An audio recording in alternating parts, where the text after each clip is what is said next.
Hi ನಮಸ್ತೆ. ವಧು ಸೀರಿಯಲ್ನ 85ನೇ ಸಂಚಿಕೆಗೆ ಸ್ವಾಗತ. ಇನ್ನು ಯಾರೆಲ್ಲ ನನ್ನ ಚಾನಲ್ಗೆ ಸಬ್ಸ್ಕ್ರೈಬ್ ಆಗಿಲ್ಲ ಸಬ್ಸ್ಕ್ರೈಬ್ ಮಾಡಿಕೊಂಡು ಸಪೋರ್ಟ್ ಮಾಡಿ. ಈಗಾಗಲೇ ಸಬ್ಸ್ಕ್ರೈಬ್ ಮಾಡಿರೋರಿಗೆಲ್ಲರಿಗೂ ಧನ್ಯವಾದಗಳನ್ನು ತಿಳಿಸ್ತಾ ಇವತ್ತಿನ ಸಂಚಿಕೆ ಶುರು ಮಾಡೋಣ. ಸುಮತಿ ಅವ್ರ ಮನೆಗೆ ಬಂದ ಗುರುಗಳು ಪ್ರಿಯಾಂಕಾ ಮತ್ತು ಸಾರ್ಥಕ್ ಅವ್ರ ಹತ್ರ ಮಾತಾಡಬೇಕು ಅಂತ ಹೇಳಿರ್ತಾರೆ. ಪ್ರಿಯಾಂಕಾ ಮತ್ತು ಸಾರ್ಥಕ್ ಹತ್ರ ಮಾತಾಡ್ತಾ ಈ ಮನೆಯಲ್ಲಿ ಯಾರ್ಯಾರು ಏನೇನು ಮಾಡ್ತಾ ಇದ್ದಾರೆ, ಏನೆಲ್ಲ ಆಗ್ತಾ ಇದೆ ಅನ್ನೋದು ನನಗೆ ತಿಳಿದಿದೆ ಅಂತ ಹೇಳ್ತಾರೆ. ಅದಕ್ಕೆ ಸಾರ್ಥಕ್, ಗುರುಗಳೇ ಯಾವುದ್ರ ಬಗ್ಗೆ ಮಾತಾಡ್ತಾ ಇದ್ದೀರಾ ಅಂತ ಸಾರ್ಥಕ್ ಕೇಳ್ತಾರೆ. ಗುರುಗಳು, ಯಾರಿಗೆ ಅರ್ಥ ಆಗಬೇಕೋ ಅವ್ರಿಗೆ ಅರ್ಥ ಆಗುತ್ತೆ, ಎಲ್ಲವನ್ನು ಕಾಲನೇ ನಿರ್ಣಯ ಮಾಡುತ್ತೆ ಅಂತ ಅವ್ರು ಹೇಳ್ತಾರೆ. ಹಾಗೆ ಅರ್ಥ ಆಗೋ ರೀತಿನಲ್ಲಿ ಇವಾಗಲೇ ಬದಲಾದರೆ ಒಳ್ಳೆಯದು, ಇಲ್ಲದಿದ್ದರೆ ಮುಂದೆ ಆಗೋದನ್ನು ಯಾರಿಂದನೂ ತಡೆಯಲಿಕ್ಕೆ ಸಾಧ್ಯವೇ ಇಲ್ಲ, ಪರಿಣಾಮ ಘನಘೋರವಾಗಿರುತ್ತವೆ ಅಂತ ಹೇಳ್ತಾರೆ. ಅದಕ್ಕೆ ಪ್ರಿಯಾಂಕಾ ಭಯದಿಂದ, ಗೊತ್ತಿಲ್ಲದೆ ನಾನು ಏನಾದರೂ ತಪ್ಪು ಮಾಡಿದರೆ ಅದನ್ನು ತಿದ್ದುಕೊಂಡು ಮುಂದೆ ಹೋಗೋದಕ್ಕೆ ಅವಕಾಶ ಮಾಡಿ ಕೊಡಿ ಗುರುಗಳೇ, ಏನಾದರೂ ಅದಕ್ಕೆ ಪರಿಹಾರ ಇದ್ದರೆ ಹೇಳಿ, ಅದನ್ನು ನಾನು ಮಾಡ್ತೀನಿ ಅಂತ ಕೇಳ್ಕೊತಾಳೆ. ಹೇಳಿರೋ ಹಾಗೆ ಮಾಡಿರೋ ತಪ್ಪಿಗೆ ಕಾಲನೇ ಉತ್ತರ ಕೊಡುತ್ತೆ. ನಗುತ್ತಾ ಮಾಡಿದ ತಪ್ಪಿಗೆ, ಪಾಪಕ್ಕೆ ಅಳುತ್ತಾ ಅನುಭವಿಸಲೇಬೇಕು. ಯಾರೇ ಆಗಲಿ ಮಾಡಿದ ತಪ್ಪಿಗೆ ತಕ್ಕ ಪ್ರಾಯಶ್ಚಿತ್ತ ಆಗಲೇಬೇಕು. ಇಬ್ರು ಎಚ್ಚರಿಕೆಯಿಂದ ಇದ್ರೆ ಮುಂದೆ ಒಳಿತಾಗುವುದು ಅಂತ ಗುರುಗಳು ಹೇಳ್ತಾರೆ. ಸಾರ್ಥಕ್, ನನ್ಗೇನೋ ಇವಳಿಂದ ದೂರ ಆಗ್ಬೇಕು ಅನ್ನೋ ಆಲೋಚನೆ ಇಲ್ಲ ಗುರುಗಳೇ ಅಂತ ಹೇಳ್ತಾನೆ. ಜೀವನದಲ್ಲಿ ಯಾರ್ಯಾರು ಎಷ್ಟೆಷ್ಟು ದಿನ ಇರಬೇಕು ಅಂತ ಆ ದೇವರು ನಿರ್ಣಯ ಮಾಡಿರ್ತಾನೆ. ನಿರ್ಣಯದ ಮುಂದೆ ನಾವೆಲ್ಲರೂ ಶೂನ್ಯ. ಏನೇ ಆದ್ರೂ ಧೈರ್ಯವಾಗಿ ನಿಭಾಯಿಸಿ, ಎಲ್ಲವೂ ಸರಿಯಾಗುತ್ತೆ ಅಂತ ಹೇಳ್ತಾರೆ. ಸಾರ್ಥಕ್, ಸರಿ ಗುರುಗಳೇ ಅಂತ ಹೇಳ್ತಾನೆ. ಸುಳ್ಳು ಹೇಳುವುದು ಎಷ್ಟು ತಪ್ಪೋ ಅದೇ ರೀತಿ ಸತ್ಯವನ್ನು ಮುಚ್ಚಿಡುವುದು ಅಷ್ಟೇ ತಪ್ಪು. ಶೀಘ್ರದಲ್ಲಿ ಈ ಮನೆಯಲ್ಲಿ ದೊಡ್ಡದೊಂದು ದುರ್ಘಟನೆಯೇ ನಡೆಯಲಿದೆ. ಪರಿಣಾಮ ಯಾರ ಮೇಲೆ ಯಾವ ರೀತಿ ಪರಿಣಾಮ ಬೀರುತ್ತದೋ ಅದನ್ನ ಕಾಲವೇ ನಿರ್ಣಯ ಮಾಡುತ್ತದೆ. ಏನ್ ಬೇಡ ಅಂತ ಅನ್ಕೊಂಡಿದೆಯೋ ಅದು ನಿನ್ನನ್ನ ಬಿಟ್ಟು ಬಿಡದೆ ಕಾಡುವುದು ಎಚ್ಚರ. ಅವರಿಗೆ ಬುದ್ಧಿನ ಹೇಳಿ ನಾನಿನ್ನು ಹೊರಡುವೆ ಅಂತ ಅಲ್ಲಿಂದ ಗುರುಗಳು ಹೊರಡ್ತಾರೆ. ಅಲ್ಲಿಂದ ಹೋದ್ಮೇಲೆ ಸಾರ್ಥಕ್ ಪ್ರಿಯಾಂಕಾಗೆ, ನೋಡ್ದ, ಏನೇ ಕೆಟ್ಟದ್ ಮಾಡೋಕ್ ಹೋದ್ರೂ ಅದು ಒಳ್ಳೇದೇ ಆಗುತ್ತೆ ಅಂತ ಹೇಳಿದ್ರು ಗೊತ್ತಾ, ಹಾಗಂತ ನಾನು ನಿನ್ಗೆ ಡಿವೋರ್ಸ್ ಕೊಡಲ್ಲ ಅಂತ ಅನ್ಕೊಂಬಿಡ, ಕೊಡ್ತೀನಿ, ನನ್ನಿಂದ ನಿನ್ನನ್ನ ದೂರ ಮಾಡೇ ಮಾಡ್ತೀನಿ ಅಂತ ಹೇಳ್ಬಿಟ್ಟು ಅಲ್ಲಿಂದ ಹೊರಡ್ತಾನೆ. ತುಂಬಾನೇ ಗಾಬರಿಯಿಂದ ಇರ್ತಾಳೆ. ಅದು ಗಾಡಿನ ಕೊಡೋದಕ್ಕೆ ಅಂತ ಅಂದ್ಬಿಟ್ಟು ಬಂದು ನಿಂತು ವೆಯ್ಟ್ ಮಾಡ್ತಾ ಇರ್ತಾಳೆ. ಅಷ್ಟರೊಳಗಡೆ ಅವನು ಫೋನ್ ಮಾಡಿದವನು ಗಾಡಿ ತಗೊಂತೀನಿ ಅಂತ ಅಲ್ಲಿಗೆ ಬರ್ತಾನೆ. ಮೇಡಮ್, ನಮಸ್ತೆ ಮೇಡಮ್ ಅಂತ ಹೇಳ್ತಾನೆ. ನಮಸ್ತೆ ಅಂತ ಹೇಳ್ತಾಳೆ. ಬಂದು, ಗಾಡಿ ಇದೇನಾ ಮೇಡಮ್ ಅಂತ ಕೇಳ್ತಾನೆ. ಹೌದು ಸರ್, ಇದೇ ಗಾಡಿ, ತುಂಬ ನೀಟಾಗಿ ಮೇಂಟೈನ್ ಮಾಡಿದ್ದೀನಿ ಸರ್, ತುಂಬ ಓಡಿಸಿಲ್ಲ, ಸರ್ವಿಸ್ ಕೂಡ ಆಗಿದೆ ಅಂತ ಹೇಳ್ತಾಳೆ. ಮೇಡಮ್, ಗಾಡಿಗೆ ಎಷ್ಟು ಹೇಳ್ತೀರಾ ರೇಟು ಅಂತ ಕೇಳ್ತಾನೆ. ಅದಕ್ಕೆ 35,000 ಅಂತ ಅವಳು ಹೇಳ್ತಾಳೆ. ಅದಕ್ಕೆ 35,000 ಎಲ್ಲ ತುಂಬಾ ಜಾಸ್ತಿ ಆಯಿತು ಮೇಡಮ್, ಏನು ಅಬ್ಬಬ್ಬಾ ಅಂದರೆ 25,000 ಕೊಡ್ಬೋದು ಅಂತ ಹೇಳ್ತಾನೆ. 25,000 ತುಂಬಾ ಕಮ್ಮಿ ಆಯಿತು ಸರ್ ಅಂತ ಹೇಳ್ತಾಳೆ. ಅದಕ್ಕೆ ಅವನು, ಸರಿ ಕೊಡಿ, ಕೀ ಕೊಡಿ ಮೇಡಮ್, ನಾನು ಹೇಗಿದೆ ಗಾಡಿ ಕಂಡೀಷನ್ ಅಂತ ಚೆಕ್ ಮಾಡ್ತೀನಿ ಅಂತ ಕೀ ಇಸ್ಕೊಂಡು ಗಾಡಿ ಸುತ್ತ ಬಂದು ಚೆಕ್ ಮಾಡ್ತಾನೆ. ಕೀನ ಗಾಡಿಗೆ ಹಾಕ್ಬಿಟ್ಟು ಅಲ್ಲಿ ಒಬ್ಬ ಕಳ್ಳ ವೆಯ್ಟ್ ಮಾಡ್ತಾ ಇರ್ತಾನೆ, ನೋಡ್ತಾ ಇರ್ತಾನೆ ಸೈಡಿಂದ. ಎಲ್ಲ ಚೆಕ್ ಮಾಡಿದ್ದಾದ್ಮೇಲೆ, ಮೇಡಮ್ ಇಲ್ಲೇ ಹೋಟೆಲ್ ಇದೆ, ಟೀ ಕುಡ್ಕೊಂಡ ಮಾತಾಡೋಣ ಬನ್ನಿ ಅಂತ ಕರಿತಾನೆ. ಅದಕ್ಕೆ ನೋ ಥ್ಯಾಂಕ್ಸ್, ಬೇಡಿ ಪರವಾಗಿಲ್ಲ ಅಂತ ವಧು ಹೇಳ್ತಾಳೆ. ಅದಕ್ಕೆ, ಬನ್ನಿ ಮೇಡಮ್, ಯಾಕೆ ಮೇಡಮ್ ಬಿಸಿಲಲ್ಲಿ ನಿಂತ್ಕೋಬೇಕು, ಬನ್ನಿ ಅಲ್ಲಿ ಟೀ ಕುಡ್ಕೊಂಡು ಮಾತಾಡೋಣ, ವ್ಯವಹಾರ ಮಾಡೋಣ ಅಂತ ಹೇಳ್ತಾನೆ. ವಧು ಇಷ್ಟ ಇಲ್ಲ ಅಂತ ಅಂದ್ರೂ ಸರಿ ಇನ್ನೇನು ಮಾಡೋದು ಅಂತ ಅಂದ್ಬಿಟ್ಟು ಅವನ ಜೊತೆ ಹೋಗ್ತಾಳೆ. ಇನ್ನು ಇಲ್ಲಿ ಗುರುಗಳು ಸಾರ್ಥಕ್ ಮತ್ತೆ ಪ್ರಿಯಾಂಕಾ ಅವ್ರ ಜೊತೆ ಮಾತಾಡಿದಾದ್ಮೇಲೆ ಎಲ್ಲರೂ ಬಂದು ಅವರ ಕಾಲಿಗೆ ಬಿದ್ದು ಆಶೀರ್ವಾದ ತಗೊತಾರೆ. ಎಲ್ಲರಿಗೂ ಒಳ್ಳೇದಾಗಲಿ ಅಂತ ಗುರುಗಳು ಆಶೀರ್ವಾದನ ಮಾಡ್ತಾರೆ. ಅದಾದಮೇಲೆ ಯಶೋಮತಿ ಅವರು, ನನ್ನ ಮನಸ್ಸಲ್ಲಿ ಇದ್ದ ಗೊಂದಲ, ಅನುಮಾನ, ಯಾತ್ರೆಗೆ ಹೋಗಬೇಕು ಬೇಡವೋ ಅನ್ನೋದಕ್ಕೆಲ್ಲದಕ್ಕೂ ಪರಿಹಾರ ಕೊಟ್ಟಿದ್ದೀರಾ, ಧನ್ಯವಾದಗಳು ಗುರುಗಳೇ ಅಂತ ಹೇಳ್ತಾರೆ. ಅದಕ್ಕೆ ಗುರುಗಳು, ಅದಕ್ಕಿಂತ ಮುನ್ನ ಹರಕೆಯನ್ನು ದೇವರ ಮುಂದೆ ಇಟ್ಟು ಪೂಜಿಸಿ ಆಮೇಲೆ ಹೊರಡು, ಎಲ್ಲ ಒಳ್ಳೆಯದಾಗುತ್ತೆ ಅಂತ ಹೇಳ್ತಾರೆ. ಅದಕ್ಕೆ ಯಶೋಮತಿಯವರು, ಆಗಲಿ ಗುರುಗಳೇ, ತಮ್ಮ ಆಶೀರ್ವಾದ, ನೀವು ಹೇಳ್ದಾಗೆ ಮಾಡ್ತೀನಿ ಅಂತ ಹೇಳ್ತಾರೆ. ಆಮೇಲೆ ಗುರುಗಳು ಅವರ ಅನುಯಾಯಿಗಳಿಂದ ಬ್ಯಾಗಿಂದ ಹರಕೆಯನ್ನು ತೆಗೆಸಿ ಯಶೋಮತಿಯವ್ರಿಗೆ ಕೊಡ್ತಾರೆ. ಯಶೋಮತಿಯವರು ನಮಸ್ತೆ ಮಾಡ್ಕೊತಾರೆ.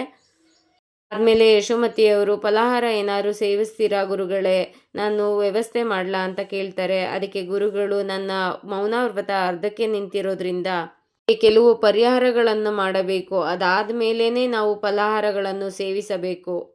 ಬಂದ ಕೆಲಸ ಮುಗಿಯಿತು, ಎಲ್ಲರಿಗೂ ಒಳ್ಳೆಯದಾಗಲಿ, ನಾವಿನ್ನು ಹೊರಡುತ್ತೇವೆ ಗುರುಗಳು ಹೇಳ್ತಾರೆ. ಅದಕ್ಕೆ ಯಶೋಮತಿಯವರು, ಆಗಲಿ ಗುರುಗಳೇ, ಆದಷ್ಟು ಬೇಗ ನಾನು ಯಾತ್ರೆಗೆ ಹೊರಡ್ತೀನಿ, ಯಶೋಮತಿ ಅವರು ಹೇಳ್ತಾರೆ, ಅದಕ್ಕೆ ಗುರುಗಳು ಆಗಬಹುದು ಅಂತ ಹೇಳ್ತಾರೆ. ಪ್ರಿಯಾಂಕಾ ಮನ್ಸಲ್ಲೇನೆ ಭಯ ಪಟ್ಕೊಂಡು, ಈ ಮನುಷ್ಯನ್ಗೆ ನನ್ನ ಬಗ್ಗೆ ಏನು ಗೊತ್ತಾಗಿದೆಯೋ ಗೊತ್ತಿಲ್ಲ. ಯಾಕೆ ಯಶೋಮತಿ ಇದ್ದಾಗ ನಾನು ತಪ್ಪು ಮಾಡಿದ್ದೀನಿ ಅಂತ ಹೇಳಲಿಲ್ವಲ್ಲ, ಅಷ್ಟು ಸಾಕು. ಆ ಡಿವೋರ್ಸ್ಗೆ ಮುಂದಾಗಿರೋದು ಅದು ನನ್ನ ತಪ್ಪು ಅಂತ ಸಾರ್ಥಕ್ ಅನ್ಕೊಂಡಿರ್ತಾನೆ. ಯಶೋಮತಿ ಯಾತ್ರೆಗೆ ಹೋಗೋದನ್ನ ಎಲ್ಲಿ ತಪ್ಪಿಸ್ತಾನೋ ಈ ಮನುಷ್ಯ ಅಂತ ಅನ್ಕೊಂಡಿದ್ದೆ. ಸದ್ಯ ಆ ಥರ ಆಗಿಲ್ಲ. ಮನ್ಸಲ್ಲೇ ಅನ್ಕೊಂತಾ ಇರ್ತಾಳೆ. ಅಷ್ಟರೊಳಗಡೆ ಗುರುಗಳು ಎದ್ದು ನಿಂತು ಕಾಲೇ ಬುದ್ಧಿ ಅಂತ ಹೇಳಿ ಯಶೋಮತಿ ಅವ್ರಿಗೆ, ಅಮ್ಮ ನಾವಿನ್ನ ಬರ್ತೀವಿ ಅಂತ ಅಂದ್ಬಿಟ್ಟು ಹೊರಡ್ತಾರೆ. ಯಶೋಮತಿ ಅವರು, ಆಗ್ಲಿ ಗುರುಗಳೇ, ನಾವು ಬರ್ತೀವಿ ಬನ್ನಿ ಅಂತ ಹೊರಗ್. ಪ್ರಿಯಾಂಕಾ ರೂಮ್ನಲ್ಲಿ ಕೂತ್ಕೊಂಡು ಒಬ್ಳೆ ಯೋಚನೆ ಮಾಡ್ತಾ ಇರ್ತಾಳೆ. ಇವತ್ತಾಗಿದ್ರ ಬಗ್ಗೆ ಗುರುಗಳು ಯಾಕೆ ಆ ಥರ ಹೇಳಿದ್ರು ಅಂತ ಎಲ್ಲ ಯೋಚನೆ ಮಾಡ್ತಾ ಕೂತಿರ್ತಾಳೆ. ಗುರುಗಳು ಏನಾಗುತ್ತೆ ಅನ್ನೋದಕ್ಕಿನ್ನ ಅದನ್ನ ಅನುಭವಿಸ್ಲೇಬೇಕು. ಮಾಡಿದ ಕರ್ಮ ಕಳಿಯುತ್ತೆ, ಅದೇ ಎಲ್ಲವುದೂ ಒಳ್ಳೆಯದಾಗುತ್ತೆ. ಕಾಲೇ ವಿಪರೀತ ಬುದ್ಧಿ. ಗುರುಗಳು ಹೇಳಿದ್ದನ್ನೆಲ್ಲ ನೆನ್ಪು ಮಾಡಿಕೊಂಡು, ಅವ್ರಿಗೆ ನನ್ನ ಮೇಲೆ ಏನಾದರೂ ಡೌಟ್ ಬಂದಿದೆಯಾ? ಏನಿವೆ ಮಾತಾಡಲಿ, ನನಗೇನಾಗಬೇಕು? ನನಗೆ ಸಾರ್ಥಕಿಂದ ಡಿವೋರ್ಸ್ ಬೇಕು. ಯಶೋಮತಿ ಮನೇಲಿರಬಾರ್ದು. ಮನೆಗೆ ಬುಡ್ಬುಡ್ಕೆವನ್ನ ಕರೆದು ಯಶೋಮತಿ ಯಾತ್ರೆಗೆ ಹೋಗೋಕೆ ಮಾಡಿದೆ. ಅಲ್ಲಿವರೆಗೂ ಓಕೆ. ಆದರೆ ನನ್ನ ಮೇಲೆ ಡೌಟ್ ಬಂದಿರೋದು ನಾಟ್ ಓಕೆ. ಏನೇ ಆಗಿರಲಿ, ನಾನು ಸ್ವಲ್ಪ ಎಚ್ಚರಿಕೆಯಿಂದ ಇರಬೇಕು. ಅವ್ರ ಮುಂದೆ ಒಳ್ಳೆಯವಳಾಗಿರಬೇಕು. ಅವ್ರ ಮುಂದೆ ಅಷ್ಟೇನೇ ಅಲ್ಲ, ಸೇನೆ ನಂಬರ್ 1 ಅಂತ ಅಂದ್ಕೊಂಡಿರೋ ನನ್ನತ್ತೆ ಯಶೋಮತಿ ಅವ್ರ ಮುಂದೆ ಕೂಡ have to maintain a good image ಅಂತ ಅವಳೇ ಹೇಳ್ಕೊತಾ ಇರ್ತಾಳೆ. ಅಲ್ಲಿ ಸಾರ್ಥಕ್ ಬರ್ತಾನೆ. ಪ್ರಿಯಾಂಕಾ ಇದೆಲ್ಲ ಅಂತ ಹೇಳ್ತಾನೆ. ಅದಕ್ಕೆ ಪ್ರಿಯಾಂಕಾ, ಏನು ಕತ್ ಕೇಳಿಸ್ಕೊತಾ ಇದ್ದ? ಕೇಳಿಸ್ಕೊಳ್ಳೋ ಬುದ್ಧಿ ನನಗಿಲ್ಲ, ನಂದೇನಿದ್ರು ನೇರ ನೇರ ಅಂತ ಸಾರ್ಥಕ್ ಹೇಳ್ತಾನೆ. ಅಷ್ಟೇ ಸೇಮ್ ಸಾರ್ಥಕ್, ಏನಿವೆ ಬಂದ್ ವಿಷಯ ಹೇಳು ಅಂತ ಪ್ರಿಯಾಂಕಾ ಕೇಳ್ತಾಳೆ. ಇದೆಲ್ಲ ಅಮ್ಮನ ಎಮೋಷನ್ಸ್ ಜೊತೆ ಯಾಕೆ ಆಟಾಡ್ತಾ ಇದೆಯಾ ಪ್ರಿಯಾಂಕಾ? ಇದೆಲ್ಲ ದೇವರು ಪೂಜೆ ಅಂತ ಎಲ್ಲ ಅಮ್ಮನ ಎಮೋಷನ್ಸ್ ಜೊತೆ ಆಟ ಆಡ್ತಾ ಇದೆಯಾ? ನೀನು ಯಾವತ್ತೂ ಡಯಟ್ ಮಿಸ್ ಮಾಡೋದೇ ಅಲ್ಲ, ತುಂಬ ಬ್ಯೂಟಿ ಕಾನ್ಷಿಯಸ್ ಆಗಿರ್ತೀಯ. ಅಂಥದ್ರಲ್ಲಿ ಈ ಉಪವಾಸ ವ್ರತ ಅಂತ ಎಲ್ಲ ಮಾಡ್ತೀಯ, ಯಾಕೆ ಅಮ್ಮನ ಜೊತೆ ಆಟ ಆಡ್ತಾ ಇದೆಯಾ ಅಂತ ಸಾರ್ಥಕ್ ಹೇಳ್ತಾನೆ. ನಿನ್ನ ಮೊಸಳೆ ಕಣ್ಣೀರನ್ನ ನಂಬೋದು ಅಮ್ಮ ಮಾತ್ರ, ನಾನಲ್ಲ. ಮೊಸಳೆ ಕಣ್ಣೀರನ್ನ ಸುರಿಸಿಲ್ಲ ಅಂದಿದ್ರೆ ನಿಮ್ಮಮ್ಮ ಯಾತ್ರೆಗೆ ಹೋಗ್ತಿರ್ಲಿಲ್ವೇನೋ? ಅದಕ್ಕೋಸ್ಕರ ಅಮ್ಮ ಗುರೂಜಿನ ಮನೆ ಕರೆದಿದ್ದಾರೆ ತಾನೇ? ಪ್ರಿಯಾಂಕಾ, ಯಾರಿಗೂ ಗೊತ್ತಿಲ್ದಂಗೆ ಗುರೂಜಿನ ಮನೆ ಕರೀತಾರೆ ಅಂತ ನನಗೇನು ಗೊತ್ತಿತ್ತು ಸಾರ್ಥಕ್? ಆ್ಯಂಡ್ ಮೋರ್ ಓವರ್, ಬೀದಿನಲ್ಲಿ ಹೋಗ್ತಾ ಇದ್ದ ಬುಡ್ಬುಡ್ಕೆವನ್ನ ಅಮ್ಮ ಕರ್ಕೊಂಡು ಬಂದರು. ಅಮ್ಮನಿಗೇನು ಗೊತ್ತಿರುತ್ತೆ? ಬುಡ್ಬುಡ್ಕೆವನು ಈ ಥರ ಎಲ್ಲ ಹೇಳ್ತಾನೆ, ಅತ್ತೆ ಯಾತ್ರೆಗೆ ಹೋಗಬೇಕಾಗುತ್ತೆ ಅಂತ ಅಮ್ಮನಿಗೇನು ಗೊತ್ತಿರುತ್ತೆ? ಏನೋ ನಮ್ಮಿಬ್ರಿಗೂ ಒಳ್ಳೇದಾಗಲಿ ಅಂತ ಅಂದ್ಬಿಟ್ಟು ಕರ್ಕೊಂಡು ಬಂದರು. ಹಾಗೇ ಬುಡ್ಬುಡ್ಕೆವನು ಯಾತ್ರೆಗೆ ಹೋಗೋದ್ರಿಂದ ಎಲ್ಲ ಪರಿಹಾರ ಆಗುತ್ತೆ ಅಂತ ಹೇಳ್ದ. ಅದನ್ನು ಅತ್ತೆ ನಂಬ್ಕೊಂಡು ಹೋಗ್ತೀನಿ ಅಂತ ಅಂದರು. ಅದೇ ಕಾರಣಕ್ಕೆ ನಾನು ಅವ್ರ ಮೇಲಿನ ಹೆಲ್ತ್ ಕಾನ್ಷಿಯಸ್ಗೋಸ್ಕರ, ಅವ್ರ ಮೇಲಿನ ಕಾನ್ಷಿಯಸ್ಗೋಸ್ಕರ ನಾನು ವ್ರತನ ಮಾಡಿದೆ. ಅದು ನನ್ನ ತಪ್ಪ? ನಿಮ್ಮಮ್ಮನ ಎಮೋಷನ್ಸ್ ಜೊತೆ ಆಟ ಆಡ್ತಾ ಇದ್ದೀನ? ಯಾರೇ ನಮ್ಮಮ್ಮನ ಬಗ್ಗೆ ಮಾತಾಡಿದ್ರು ನನಗಿಷ್ಟ ಆಗಲ್ಲ ಸಾರ್ಥಕ್. ಅದೇ ರೀತಿ ನನಗೂ ಅಮ್ಮ ಇದ್ದಾರೆ. ನಾನು ಯಾಕೆ ನಿಮ್ಮ ಅಮ್ಮನ ಜೊತೆ ಎಮೋಷನ್ ಜೊತೆ ಆಟ ಆಡಲಿ? ಅತ್ತೆ ಯಾತ್ರೆಗೆ ಹೋಗೋದ್ರಿಂದ ನಮ್ಮ ಡಿವೋರ್ಸ್ ಈಸಿಯಾಗಿ ಆಗುತ್ತೆ ತಾನೇ ಅಂತ ಹೇಳ್ತಾರೆ. ಅದಕ್ಕೆ ಸಾರ್ಥಕ್, ಹೌದು ಸರಿ, ನೀನು ಹೇಳೋದೇನೋ ಸರಿ, ಆದರೆ ಅಮ್ಮ ಅಲ್ಲಿಂದ ಬಂದಮೇಲಾದರೂ ನಮ್ಮ ಡಿವೋರ್ಸ್ ವಿಷಯ ಗೊತ್ತಾಗುತ್ತೆ ತಾನೇ ಅಂತ ಸಾರ್ಥಕ್ ಹೇಳ್ತಾರೆ. ಅದಕ್ಕೆ Priyanka, that is up to yours darling, ನೀನು ಹೇಗೆ ಹ್ಯಾಂಡ್ಲ್ ಮಾಡ್ತೀಯಾ ಅದು ನಿನಗೆ ಬಿಟ್ಟಿದ್ದು. ಯಾಕೆ ಅಂದರೆ ಆವಾಗ ನಾನು ನಿನ್ನ ಜೊತೆ ಇರೋದಿಲ್ಲ ಅಂತ ಪ್ರಿಯಾಂಕಾ ಹೇಳ್ತಾಳೆ. ರೀತಿಯಾಗಿ ನಾನು ಮುಂದುವರಿಯಲ್ಲ ಅಂದಮೇಲೆ ನಿಮ್ಮಮ್ಮನ ಬಗ್ಗೆ ನಾನು ಯಾಕೆ ತಲೆ ಕೆಡಿಸ್ಕೊಳ್ಳಿ? ಟೈಮಲ್ಲಿ ಅತ್ತೆ ಇಲ್ಲಿ ಇರದೇ ಇರೋ ಥರ ನಾನು ಮಾಡ್ತೀನಿ ಅಂತ ಅಂದರು. ಮತ್ತೆ ಮತ್ತೆ ಬಂದು ಅದನ್ನು ಯಾಕೆ ಕೇಳ್ತಾ ಇರ್ತೀಯ ಸಾರ್ಥಕ್? ಇದ್ರ ಮುಂದೆ ನಾನು ಇನ್ನೇನು ಮಾಡೋಕ್ಕಾಗಲ್ಲ, ಅದೆಲ್ಲ ನಿನಗೆ ಬಿಟ್ಟಿದ್ದು ಸಾರ್ಥಕ್ ಅಂತ ಪ್ರಿಯಾಂಕಾ ಸಾರ್ಥಕ್ ಹೇಳ್ತಾಳೆ. ವಧು ಮತ್ತೆ ಆ ವ್ಯಕ್ತಿ ಕಾಫಿನ ಕುಡಿದು ಗಾಡಿ ಹತ್ರ ಬರೋಕೆ ಅಂತ ಬರ್ತಿರ್ತಾರೆ. ಅಷ್ಟರೊಳಗಡೆ ಆ ವ್ಯಕ್ತಿ ಡಾಕ್ಯುಮೆಂಟ್ಸ್ ಕೊಡಿ ಮೇಡಮ್ ಅಂತ ಕೇಳ್ತಾನೆ. ಇಲ್ಲಿ ಗಾಡಿನಲ್ಲೇ ಇದೆ, ಕೊಡ್ತೀನಿ ಬನ್ನಿ ಅಂತ ಗಾಡಿ ಹತ್ರ ಬರ್ತಾಳೆ. ಆದರೆ ಅಲ್ಲಿ ಗಾಡಿ ಇರೋದಿಲ್ಲ. ನೋಡಿ ಶಾಕ್ ಆಗ್ತಾಳೆ. ಅಯ್ಯೋ, ನನ್ನ ಗಾಡಿ ಏನಾಯಿತು? ನನ್ನ ಗಾಡಿ ಯಾರು ಎತ್ಕೊಂಡು ಹೋಗಿದ್ದಾರೆ ಅಂತ ವಧು ಹೇಳ್ತಾಳೆ. ನೋಡಿ ಮೇಡಮ್, ನಾನು ಹೇಳಿದ ರೇಟ್ಗೆ ಗಾಡಿ ಕೊಡೋ ಹೋಗಿದ್ರೆ ಕೊಡಿ, ಇಲ್ಲ ಅಂದರೆ ನಾನು ಕೊಟ್ಟಿರೋ ಅಡ್ವಾನ್ಸ್ನ ವಾಪಸ್ ಕೊಡಿ ಅಂತ ಕೇಳ್ತಾನೆ. ಸರ್, ಕೊಡ್ತೀನಿ ಅಂತ ಕರ್ಕೊಂಡು ಬಂದು ಈಗ ನೋಡಿದ್ರೆ ಗಾಡಿನೇ ಕಳ್ವಾಗಿದೆ ಅಂತ ಹೇಳ್ತಿರಲ್ಲ ಅಂತ ಆ ವ್ಯಕ್ತಿ ಕೇಳ್ತಾನೆ ವಧು ಹತ್ರ. ನೋಡಿ ಸರ್, ನಿಮ್ಮ ಮುಂದೆನೇ ನಾನು ಇಲ್ಲೇ ಗಾಡಿ ನಿಲ್ಲಿಸಿ ಇಲ್ಲೇ ಬಿಟ್ಟು ಹೋಗಿದ್ದೆ ಅಲ್ವಾ, ಯಾರೋ ಎತ್ಕೊಂಡು ಹೋಗಿದ್ದಾರೆ, ನಿಮ್ಮ ಜೊತೆನೇ ಕಾಫಿ ಕುಡಿಯೋಕ್ಕೆ ಬಂದೆ ಅಲ್ವಾ ಅಂತ ವಧು ಹೇಳ್ತಾರೆ. ಅದೆಲ್ಲ ನಂಗೆ ಗೊತ್ತಿಲ್ಲ ಮೇಡಮ್, ನನಗೆ ದುಡ್ಡು ಕೊಡಿ ಅಷ್ಟೇ ಅಂತ ವ್ಯಕ್ತಿ ಕೇಳ್ತಾನೆ. ಇನ್ನೇನು ಮಾತಾಡೋಕ್ಕಾಗ್ದೇನೆ ಫೋನ್ನ ತೆಗೆದು ಆ ವ್ಯಕ್ತಿಗೆ ದುಡ್ಡನ್ನು ಕಳಿಸ್ಕೊಡ್ತಾಳೆ. ನೋಡಿ ಮೇಡಮ್, ಗಾಡಿ ಕೊಡ್ತೀವಿ ಅಂತ ಕರ್ಕೊಂಡು ಬಂದು ಈ ಥರ ಮಕ್ಕರ್ ಮಾಡ್ತೀರಾ? ಹೆಣ್ಮಕ್ಳ ಹತ್ರ ವ್ಯವಹಾರ ಮಾಡೋದೇ ತಪ್ಪಾಗ್ಬಿಟ್ಟಿದೆ ಈಗಿನ ಕಾಲದಲ್ಲಿ ಅಂತ ಹೇಳ್ಬಿಟ್ಟು ಆ ವ್ಯಕ್ತಿ ಅಲ್ಲಿಂದ ಹೊರಡ್ತಾನೆ. ಅದು ಅಲ್ಲೇ ನಿಂತು ಅಳ್ತಾ ಏನಪ್ಪ ಮಾಡಲಿ, ಯಾಕಪ್ಪ ಭಗವಂತ ನನಗೆ ಇಷ್ಟೊಂದು ಕಷ್ಟ ಕೊಡ್ತೀಯಾ, ಕೈಯಲ್ಲಿ ಕೆಲಸ ಇಲ್ಲ, ಈ ಗಾಡಿ ಇಲ್ಲ, ಏನೂ ಇಲ್ಲ, ನಾನು ಏನಂತ ಮಾಡಲಿ. ನನಗೆ ಕೆಲಸ ಹುಡ್ಕೋದಕ್ಕೆ ಇದ್ದಿದ್ದು ಒಂದೇ ಒಂದು ಆಧಾರ ಅಂತ ಅಂದರೆ ಅದು ನನ್ನ ಗಾಡಿ. ಸಾರ್ಥಕ್ ಅವ್ರಿಗೆ ಬೇರೆ ದುಡ್ಡು ಕೊಡ್ತೀನಿ ಮತ್ತು ನಿಮ್ಮದು ಡಾಕ್ಯುಮೆಂಟ್ಸ್ ಕೊಡ್ತೀನಿ, ಇಲ್ಲಿಗೆ ಬನ್ನಿ ಅಂತ ಹೇಳಿದ್ದೀನಿ, ಇವಾಗ ಏನು ಮಾಡಲಿ ಅಂತ ರೋಡಲ್ಲಿ ನಿಂತ್ಕೊಂಡು ಅಳ್ತಾ ಇರ್ತಾರೆ. ಅಷ್ಟರೊಳಗಡೆ ಸಾರ್ಥಕ್ ಬಂದು ವಧು ಅಂತ ವಧು ಕೇಳ್ತಾಳೆ. ಅದಕ್ಕೆ ಸಾರ್ಥಕ್, ಹೌದು, ಯಾಕೆ ಅಳ್ತಾ ಇದ್ದೀರಾ ವಧು ರೋಡ್ನಲ್ಲಿ ನಿಂತು ಅಂತ ಸಾರ್ಥಕ್ ಕೇಳ್ತಾರೆ. ತೊಂದರೆ ಕೊಟ್ರಾ ವಧು, ಹೌದು, ಯಾರು ಅಂತ ಸಾರ್ಥಕ್ ಕೇಳ್ತಾರೆ. ಅದಕ್ಕೆ ಸಾರ್ಥಕ್, ಅದು ನೀವೇ. ಏನ್ ಹೇಳ್ತಾ ಇದ್ದೀರಾ, ಹೌದು, ನಿಮ್ಮಿಂದನೇ ನನಗೆ ಇಷ್ಟೊಂದು ತೊಂದರೆ ಆಗ್ತಾ ಇರೋದು. ನನ್ನ ಪಾಡಿಗೆ ನಾನು ಯಾವುದೋ ಕೇಸನ್ನು ಹ್ಯಾಂಡಲ್ ಮಾಡ್ಕೊಂಡಿದ್ದೆ, ಬಂದು ನಿಮ್ಮ ಡಿವೋರ್ಸ್ ಕೇಸ್ನ ನನಗೆ ಬಲವಂತವಾಗಿ ಕೊಟ್ಟಿದ್ದು. ನಾನು ಅದೇ ಕಾರಣಕ್ಕೋಸ್ಕರ ಬೇರೆ ಕೇಸ್ಗಳನ್ನೆಲ್ಲ ರೆಫ್ಯೂಸ್ ಮಾಡ್ತಾ ಬಂದೆ. ಆದರೆ ನೀವು ಸಡನ್ ಆಗಿ ನನ್ನನ್ನು ಕೆಲಸದಿಂದ ತೆಗೆದುಬಿಟ್ರಿ. ಕೋಪಕ್ಕೆ ನಾನು ಲಾಯರ್ ಕೆಲಸನೇ ಮಾಡಬಾರ್ದು ಅಂತ ಡಿಸಿಷನ್ ತಗೊಂಡೆ.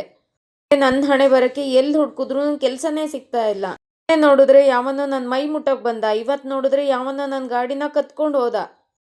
ನಿಮ್ಮ ಗಾಡಿ ಕಳ್ದೋಯ್ತಾ, ಏನು ಹೇಳ್ತಾ ಇದ್ದೀರಾ ಅಂತ ಸಾರ್ಥಕ್ ಕೇಳ್ತಾರೆ. ಕಳಿಸಿರೋ ರೇಷನ್ ಬಿಲ್ಲು ಮತ್ತು ಹೋಟೆಲ್ ಬಿಲ್ಲು ಎಲ್ಲದನ್ನು ಕೊಡಬೇಕು ಅಂತ ಅಂದ್ಕೊಂಡು ಗಾಡಿ ಮಾರೋಣ ಅಂದ್ಕೊಂಡೆ. ಆದರೆ ಅಷ್ಟರೊಳಗಡೆ ಗಾಡಿನೇ ಯಾವನೋ ಎತ್ಕೊಂಡು ಹೋಗಿದ್ದಾನೆ. ಮಾತುಕತೆ ಎಲ್ಲ ಮುಗ್ದಿತ್ತು. ಕಾಫಿ ಕುಡಿದು ಬರೋಣ ಅಂತ ಹೋಗಿ ಬರೋ ಅಷ್ಟರೊಳಗಡೆ ಯಾವನೋ ನನ್ನ ಗಾಡಿನೇ ಎತ್ಕೊಂಡು ಹೋಗಿದ್ದಾನೆ ಕಣ್ ತಪ್ಪಿಸಿ. ಕೀ ಅದರಲ್ಲೇ ಇತ್ತಾ? ಅದಕ್ಕೆ ವಧು, ಹೌದು, ಮರ್ತಿ ಅದರಲ್ಲೇ ಬಿಟ್ಟೋಗಿದ್ದೆ.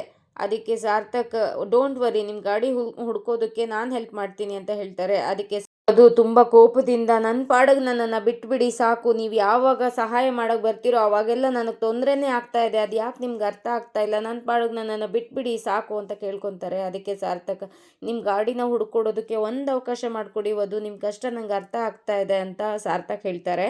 ಆಮೇಲೆ ವಧು ಸಮಾಧಾನದಿಂದ, ನನ್ನ ಗಾಡಿಗೋಸ್ಕರ ಅಲ್ಲ ಅಂದ್ರೂ ನಿಮ್ಮ ಡಿವೋರ್ಸ್ ಕೇಸ್ ಫೈಲ್ಸ್ಗೋಸ್ಕರನಾದ್ರು ನೀವು ಗಾಡಿ ಹುಡ್ಕೊಡ್ಬೇಕು, ಅದಕ್ಕೋಸ್ಕರನಾದ್ರು ನಾನು ಒಪ್ಕೊತೀನಿ ಅಂತ ಹೇಳ್ತಾರೆ. ಸಾರ್ಥಕ್, ಸರಿ ಆಯಿತು, ನಿಮ್ಮ ಗಾಡಿ ಹೇಗೆ ಕಳೆದೋಯ್ತು, ಏನಾಯಿತು ಅಂತ ಸ್ವಲ್ಪ ಡೀಟೇಲ್ಸ್ ಹೇಳ್ತೀರಾ ನನಗೆ ಅಂತ ಸಾರ್ಥಕ್ ಕೇಳ್ತಾರೆ.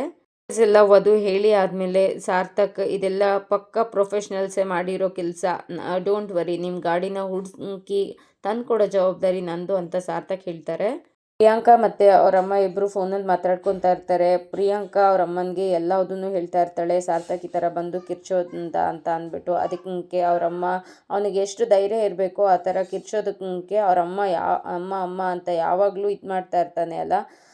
ಅವರಮ್ಮನಿಗೆ ಡೈವರ್ಸ್ ಕೇಸ್ ಹೇಳ್ತೀನಿ ಅಂತ ಹೇಳು, ಆವಾಗ ಅವನು ಬಾಯಿ ಮುಚ್ಕೊಂಡು ಸುಮ್ಮನೆ ಆಗ್ತಾನೆ ಅಂತ ಹೇಳ್ತಾಳೆ. ಅದಕ್ಕೆ ಪ್ರಿಯಾಂಕಾ, ಸಾರ್ಥಕ್ ಬಗ್ಗೆ ಯಾವುದೇ ಟೆನ್ಷನ್ ಇಲ್ಲ ಅಮ್ಮ, ಅಮ್ಮನ ಬಗ್ಗೆನೂ ಯಾವ ಟೆನ್ಷನ್ನೂ ಇಲ್ಲ, ಇಬ್ಬರೂ ಈಸಿಯಾಗಿ ಹ್ಯಾಂಡಲ್ ಮಾಡ್ಬೋದು. ಸಾರ್ಥಕ್ ಅವ್ರ ಅಮ್ಮನಿಗೆ ನಮ್ಮ ಡಿವೋರ್ಸ್ ಕೇಸ್ ವಿಷಯ ಹೇಳಿದ್ರೆ ಅವಳು ಎದೆ ಬಡ್ಕೊಂಡು ಸತ್ತೋಗ್ತಾಳೆ. ಅದಕ್ಕೇನೆ ನಾನು ಡಿವೋರ್ಸ್ ಕೇಳಿದ್ರು ಬಾಯಿ ಮುಚ್ಕೊಂಡು ಅವ್ರ ಅಮ್ಮಂಗೆ ಗೊತ್ತಿಲ್ದಂಗೆ ಡಿವೋರ್ಸ್ ಕೊಡೋದಕ್ಕೆ ಒಪ್ಕೊಂಡಿದ್ದಾನೆ ಅವನು. ಯಾರೋ ಟೆನ್ಷನ್ನು ಅದಲ್ಲ. ಇವತ್ತು ಒಬ್ಬರು ಮನೆಗೆ ಬಂದಿದ್ರು ಅಂತ ಹೇಳ್ತಾಳೆ. ಅವರಮ್ಮ ಯಾರು ಅಂತ ಕೇಳಿದ್ಕೆ ಪ್ರಿಯಾಂಕಾ ಇವತ್ತು ನಡೆದಿದ್ದನ್ನೆಲ್ಲದನ್ನು ಅವ್ರ ಅಮ್ಮನ ಹತ್ರ ಹೇಳ್ತಾಳೆ. ಅದಕ್ಕೆ ಅವರಮ್ಮ, ವ್ಯಕ್ತಿ ಬಗ್ಗೆ ತುಂಬ ತಲೆ ಕೆಡಿಸ್ಕೊಂಬೇಡ, ಆ ವ್ಯಕ್ತಿನ ನಾನು ತುಂಬ ದಿನಗಳಿಂದ ನೋಡ್ತಾ ಇದ್ದೀನಿ. ಇನ್ಫ್ಯಾಕ್ಟ್ ನಾನು ಆ ಮನೆಯಲ್ಲಿದ್ದಾಗಲೇ ತುಂಬ ಸಲ ಬಂದು ಹೋಗಿದ್ದಾನೆ. ಆದರೆ ಇಲ್ಲಿವರೆಗೂ ನಾನು ಯಶೋಮತಿನ ದ್ವೇಷಿಸ್ತಾ ಇದ್ದೀನಿ, ನಾನು ಕೆಟ್ಟವಳು ಅನ್ನೋ ಹಿಂಟನ್ನು ಕೊಟ್ಟಿಲ್ಲ. ಅದ್ರ ಬದಲು ನೀನು ಮನೆಯಲ್ಲಿ ಇರೋರಿಗೆ ಮೆಂಟಲಿ ಟಾರ್ಚರ್ ಹೇಗೆ ಕೊಡಬೇಕು ಅನ್ನೋದ್ರ ಕಡೆ ಫೋಕಸ್ ಮಾಡು ಅಂತ ಅವರಮ್ಮ ಹೇಳ್ಕೊಡ್ತಾಳೆ ಪ್ರಿಯಾಂಕಾಗೆ. ಏನು ಅಂದ್ಕೊಂಡಿದ್ಯೋ ಅದನ್ನು ಸಾಧಿಸೋದಕ್ಕೆ ಒಳ್ಳೆ ಅವಕಾಶ ಅಂತ ಹೇಳ್ತಾಳೆ. ಅದಕ್ಕೆ ಪ್ರಿಯಾಂಕಾ, ಓಕೆ ಅಮ್ಮ, ನೀನು ಹೇಳಿದ ಮೇಲೆ ನನಗೆ ಸ್ವಲ್ಪ ಸಮಾಧಾನ ಆಯಿತು, ನಿನ್ನ ಜೊತೆ ಮಾತಾಡಿ ಸ್ವಲ್ಪ ಸಮಾಧಾನ ಆಯಿತು ಅಂತ ಹೇಳಿ ಫೋನ್ನ ಕಟ್ ಮಾಡ್ತಾಳೆ. ಸಾರ್ಥಕ್ ವಧು ಹತ್ರ ಗಾಡಿ ಡೀಟೇಲ್ಸ್ನ ಕೊಡಿ, ನನ್ನ ಫ್ರೆಂಡ್ ಇದ್ದಾರೆ, ಅವ್ರಿಗೆ ನಾನು ಅದನ್ನು ಡೀಟೇಲ್ಸ್ ಕಳಿಸ್ಕೊಡ್ತೀನಿ, he is expert with this ಅಂತ ಹೇಳಿ ಸಾರ್ಥಕ್ ಹೇಳ್ತಾರೆ. ಅದಕ್ಕೆ ಒಂದು ಸರಿ ಆಯಿತು ಅಂತ ಗಾಡಿ ಡೀಟೇಲ್ಸ್ನ ಕೊಡ್ತಾಳೆ. ಗಾಡಿ ಡೀಟೇಲ್ಸ್ನ ತೊಗೊಂಡಾದ್ಮೇಲೆ ಸಾರ್ಥಕ್ ಪೊಲೀಸ್ಗೆ ಕಾಲ್ ಮಾಡ್ತಾರೆ. ಸರ್, ನಮಸ್ತೆ ಸರ್ ಅಂತ ಸಾರ್ಥಕ್ ಹೇಳ್ತಾರೆ. ಅದಕ್ಕೆ ಪೊಲೀಸ್, ಹೇಳಿ ಸರ್, ಇಷ್ಟು ದಿನ ಆದಮೇಲೆ ನನ್ನನ್ನು ನೆನ್ಪು ಮಾಡ್ಕೊಂಡಿದ್ದೀರಾ ಅಂತ ಪೊಲೀಸ್ ಹೇಳ್ತಾರೆ. ಅದಕ್ಕೆ ಸರ್, ನಂದೊಂದು ಗಾಡಿ ಕಳೆದೋಗಿತ್ತು ನನಗೆ ಗೊತ್ತಿರೋರ್ದು, ಅದೊಂದು ಹುಡುಕ್ಸ್ಕೊಡ್ಬೇಕಿತ್ತು ಅಂತ ಕೇಳ್ತಾರೆ ಸಾರ್ಥಕ್. ಅದಕ್ಕೆ ಯಾವ ಕಾರು ಸರ್, ಯಾವ ಮಾಡಲ್ ಅಂತ ಕೇಳ್ತಾರೆ. ಅದಕ್ಕೆ ಸರ್, ಕಾರಲ್ಲ, ಸ್ಕೂಟರ್, ಟೂ ವೀಲರ್ ಅಂತ ಹೇಳ್ತಾರೆ. ಟೂ ವೀಲರ ಯಾರ್ದು, ನಿಮ್ಮ ಶ್ರೀಮತಿ ಅವ್ರದ್ದು ಅಂತ ಅವ್ರು ಕೇಳ್ತಾರೆ. ಎಲ್ಲ ನನ್ನ ಫ್ರೆಂಡು ಅಂತ ಹೇಳ್ತಾರೆ ಸಾರ್ಥಕ್. ಅದಕ್ಕೆ ಹೌದಾ, ಓಕೆ, ಉಳಿಸ್ಕೊಡೋಣ ಬಿಡಿ. ಆದರೆ ನೀವು ನೋಡಿದ್ರೆ ನೂರಾರು ಕೋಟಿ ವ್ಯವಹಾರ ಮಾಡ್ತೀರಾ. ಏನು ಸರ್ ನೀವು ಒಂದು 20-30 ಸಾವಿರದ ಬೈಕ್ಗೋಸ್ಕರ ತಲೆ ಕೆಡಿಸ್ಕೊಂಡಿದ್ದೀರಲ್ಲ, ಬೇಕು ಅಂದರೆ ಕಾರ್ನೇ ಕೊಡಿಸ್ಬೋದಲ್ಲ ಅಂತ ಅವ್ರು ಹೇಳ್ತಾರೆ. ಅದಕ್ಕೆ ಸಾರ್ಥಕ್ ಇಲ್ಲ, ಅವ್ರಿಗೆ ಸ್ಕೂಟರೇ ಬೇಕಂತೆ ಅಂತ ಸಾರ್ಥಕ್ ಹೇಳ್ತಾರೆ. ಅದಕ್ಕೆ ಪೊಲೀಸು ಸೆಂಟಿಮೆಂಟಾ, ಹಾಗಾದರೆ ಹುಡುಕ್ಸ್ಕೊಡೋಣ ಬಿಡಿ, ಗಾಡಿ ಡೀಟೇಲ್ಸ್ನ ಕೊಡಿ, ನಾನು ಹುಡುಕ್ಸ್ಕೊಡ್ತೀನಿ ಅಂತ ಪೊಲೀಸ್ ಹೇಳ್ತಾರೆ. ಅದಾದಮೇಲೆ ಫೋನ್ ಕಟ್ ಮಾಡ್ತಾರೆ. ಸರಿ ಹೇಳಿದ್ದೀನಿ ಪೊಲೀಸ್ಗೆ, ಅವ್ರು ಹುಡುಕ್ಸ್ಕೊಡ್ತಾರೆ, ಕಾರಲ್ಲಿ ಕುತ್ಕೊಂಡು ವೆಯ್ಟ್ ಮಾಡೋಣ ಬನ್ನಿ ಅಂತ ಸಾರ್ಥಕ್ ಕರೀತಾರೆ. ಅದಕ್ಕೆ ವಧು ನಾನು ಬರಲ್ಲ ಅಂತ ಹೇಳ್ತಾರೆ. ಸರಿ, ಅಟ್ಲೀಸ್ಟ್ ಅಲ್ಲೊಂದು ದೇವಸ್ಥಾನ ಇದೆ, ಅಲ್ಲಾದರೂ ಕುತ್ಕೊಳ್ಳೋಣ ಬನ್ನಿ ಅಂತ ಅಲ್ಲಿಗೆ ಕರ್ಕೊಂಡು ಹೋಗ್ತಾರೆ. ಈ ಪ್ರಿಯಾಂಕಾ ಯಶೋಮತಿ ಅವ್ರ ಹತ್ರ, ಯಾಕತ್ತೆ ನೀವು ಅವ್ರು ಯಾರೋ ಹೇಳಿದ್ರು ಅಂತ ಅಂದ್ಬಿಟ್ಟು ಅಷ್ಟು ಕಠಿಣ ವ್ರತ ಮಾಡಬೇಕು ಅಂತ ಅಂದ್ಕೊಂಡ್ರಿ, ಇದ್ರ ಬಗ್ಗೆ ನೀವೇನು ಹೇಳ್ತೀರಾ ಅಂತ ಕೇಳ್ತಾರೆ. ಅದಕ್ಕೆ ಯಶೋಮತಿ ಅವರು, ಗುರುಗಳೇ ಹೇಳಿದ್ಮೇಲೆ ನಂದು ಇನ್ನೇನಮ್ಮ ಇದೆ, ಉತ್ತರ ದಿಕ್ಕಿನಲ್ಲಿ ಗೋಪಾಲಕೃಷ್ಣನ ವ್ರತ ಮಾಡಿ ಕಠಿಣವಾದ ವ್ರತನ ನಾನು ಮಾಡಿ ಬರ್ತೀನಿ ಅಂತ ಹೇಳ್ತಾರೆ. ಅದಕ್ಕೆ ಇಷ್ಟೊಂದು ಕಠಿಣವಾದ ವ್ರತನ ನೀವು ಮಾಡೋ ಅವಶ್ಯಕತೆ ಇಲ್ಲ ಅತ್ತೆ ಅಂತ ಹೇಳ್ತಾರೆ. ಅದಕ್ಕೆ ನಾನು ಮಾಡಿಲ್ಲ ಅಂದರೆ ಇನ್ಯಾರಮ್ಮ ಮಾಡ್ತಾರೆ, ಈ ಮನೆ ಒಳಿತಿಗಾಗಿ ನಿನ್ನ ಸಂತಾನ ಭಾಗ್ಯಕ್ಕೋಸ್ಕರ ನಾನು ಈ ವ್ರತನ ಮಾಡೇ ಬರ್ತೀನಿ ಅಂತ ಹೇಳ್ತಾರೆ. ನೀವು ಮಾಡಿಲ್ಲ ಅಂದರೆ ನಾನು ಮಾಡ್ತೀನಿ ಅತ್ತೆ ಅಂತ ಪ್ರಿಯಾಂಕಾ ಹೇಳ್ತಾಳೆ. ಸಂಚಿಕೆ ಇಷ್ಟ ಆಗಿದ್ರೆ ಒಂದು ಲೈಕ್ ಕೊಟ್ಟು ಶೇರ್ ಮಾಡಿ, ಕಮೆಂಟ್ ಬಾಕ್ಸಲ್ಲಿ ಕಮೆಂಟ್ ಮಾಡಿ ತಿಳಿಸಿ ಈ ಸಂಚಿಕೆ ಹೇಗಾಗಿತ್ತು ಅಂತ. ಮುಂದಿನ ಸಂಚಿಕೆಯಲ್ಲಿ ಸಿಗೋಣ. ಅಲ್ಲಿವರೆಗೂ take care, bye, thank you.